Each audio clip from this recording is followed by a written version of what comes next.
I'm not talking about a world managed by scientists. I'm a world managed by scientific method. That means first you do a survey of Texas. How much arable land do you have? How much water do you have underground? After you do that survey, you can estimate how big a city can be built in that region.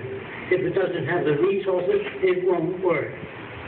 If you have a population far above 7 billion, there'll not be enough food to go around, and there's going to be territorial disputes. Territorial disputes are not made by bad people, or fascists, or communists, or socialists, or free enterprises. They're made by social conditions called the march of events. In other words, if the media were coming toward the earth, I can assure you that all nations would stop their armies and navies and share ideas with one another to try to divert that media away from the earth. Not because they do it, but because they're all threatened. All nations will join together on any common threat if they realize it. Yes. I'm a mother of 7 children. Which of my 5 children should not be here so that way it would reduce the population of the earth? Roxy, I'm sorry.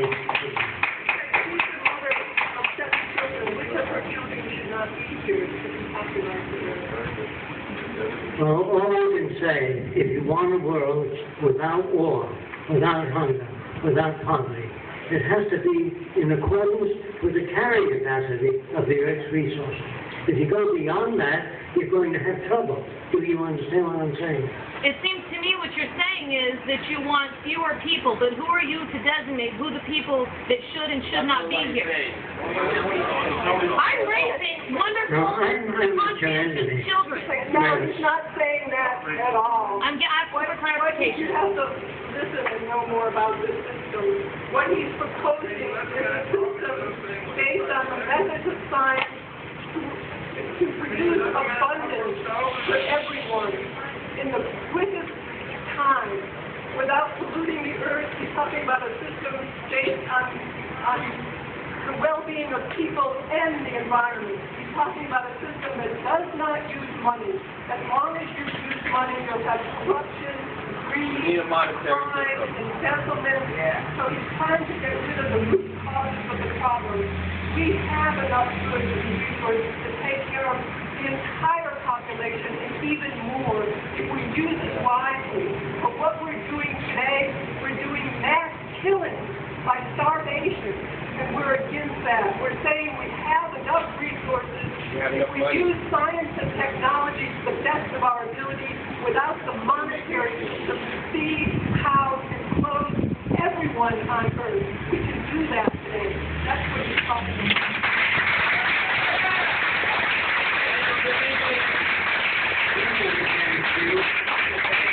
Sometimes a person comes up to me and he says, I have 10 children. And when I say, what are they for?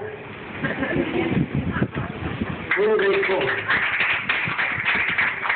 Just having children is not wisdom. Some young lady said to me,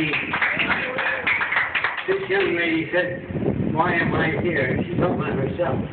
I said, you're here because you want to believe that she was here for a purpose.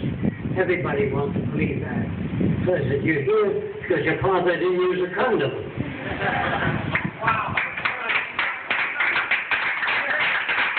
I had a doctor come over to our tours. Sometimes I get people coming over from all over the world to the Venus Project to find out what it's about. The doctor said, we have eyes to see with. That's the propaganda you get in school. You have eyes and you see. I said, you really believe you have eyes to see with? He said, certainly. So I took him in a dark room and said, see. You see, you have to turn the lights on. Then you can't see with your eyes. You need light to see.